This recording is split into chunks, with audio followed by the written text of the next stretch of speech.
Your dog doesn't need expensive toys or fancy training programs to be happy. Most of the time, it comes down to simple daily habits that you probably overlook. Here are 5 simple habits that will make your dog love you more. 1. Stick to a consistent daily routine. Feeding, walks, sleep time. Dogs thrive on routine more than most people realize. While humans chase variety and spontaneity, dogs find comfort in predictability. To them, a consistent daily routine isn't boring, it's security. When feeding times, walks, and sleep schedules happen at random, your dog doesn't just go with the flow. It creates low-level stress because they don't know what to expect next. Think about it from their perspective. Your dog doesn't understand your calendar, your job, or why one day you wake up early and the next day at noon. All they see is that sometimes food comes at 8 a.m., sometimes at 11, sometimes later.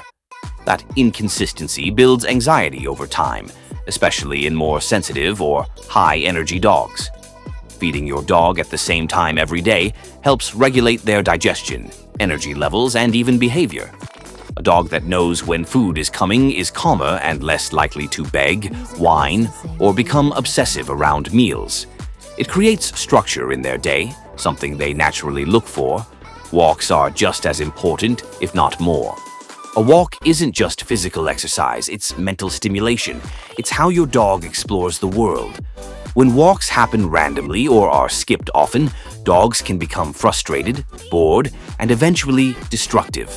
A consistent walking schedule gives them something to look forward to and helps release built-up energy in a healthy way.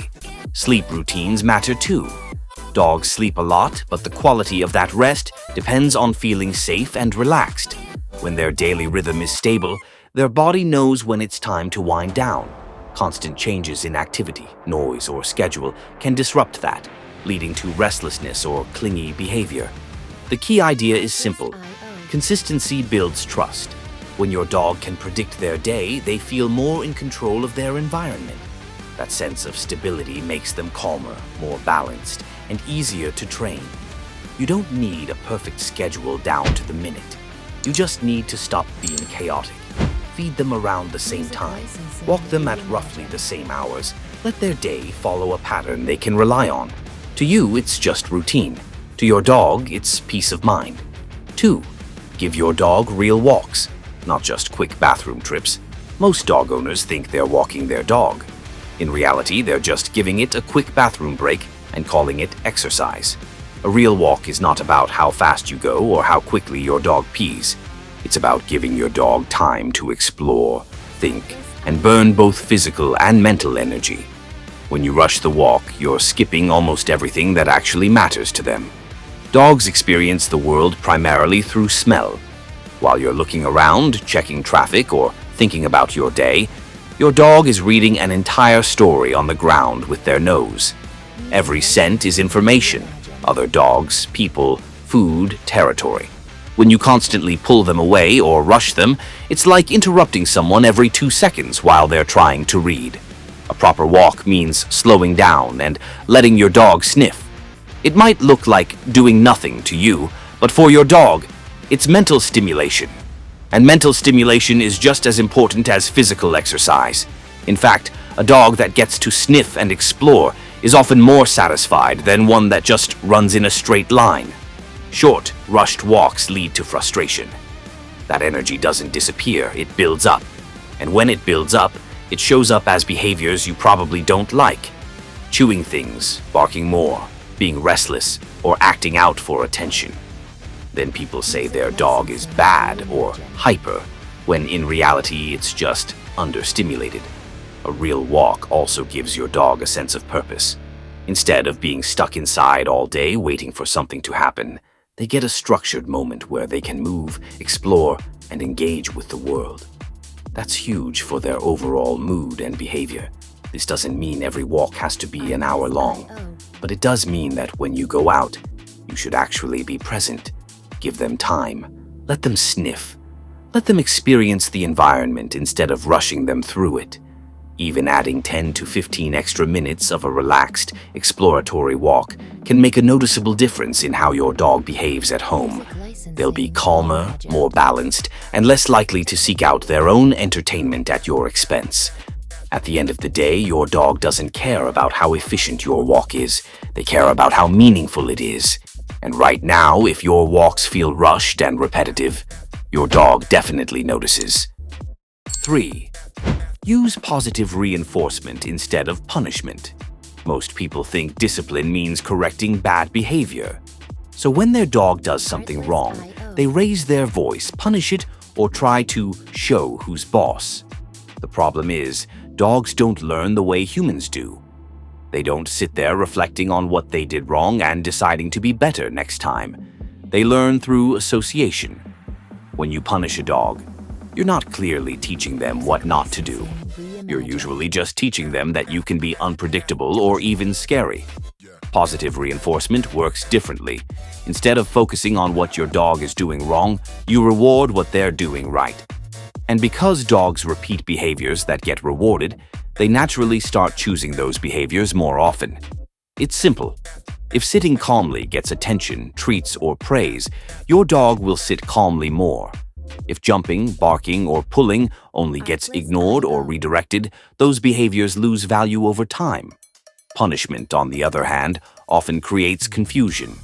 Your dog might stop the behavior in that exact moment, but they don't always understand why.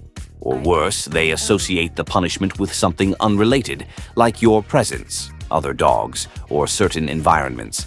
This can lead to fear, anxiety, or even aggression if it builds up over time. A dog that's scared of making mistakes is not a well-trained dog. It's just a stressed one. Positive reinforcement builds trust. Your dog starts to see you as a source of good things, guidance, and safety. Training becomes something they enjoy, not something they try to avoid. And no, this doesn't mean letting your dog do whatever it wants. You still set boundaries. You just guide them toward the right behavior instead of punishing the wrong one. For example, instead of yelling when your dog jumps, you ignore the jumping and reward them the moment all 4 paws are on the ground. Clear, consistent, and actually effective. Over time, this creates a dog that understands what's expected and wants to cooperate, not one that's just trying to avoid getting in trouble. The goal isn't to control your dog through fear. It's to teach them through clarity and consistency, because a dog that trusts you will listen. A dog that fears you will just wait for the next chance to mess up when you're not looking. 4. Stay calm and consistent with your energy around them. Dogs don't just listen to what you say. They pay attention to how you say it, how you move, and the energy you bring into every interaction. Your tone, your body language, even your mood all send signals your dog is constantly reading. And the crazy part is, they're often better at reading you than most people are.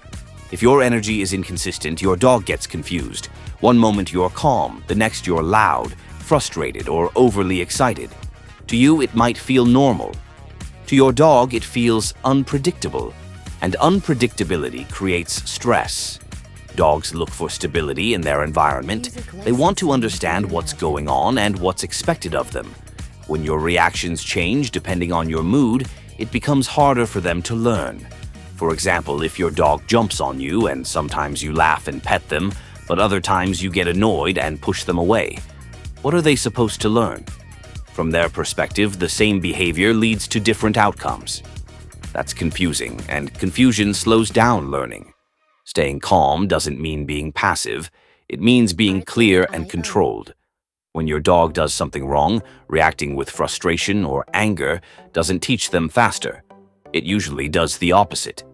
Your dog focuses more on your emotional reaction than on understanding what they should actually do instead. Calm energy helps your dog think. High, chaotic energy makes them react.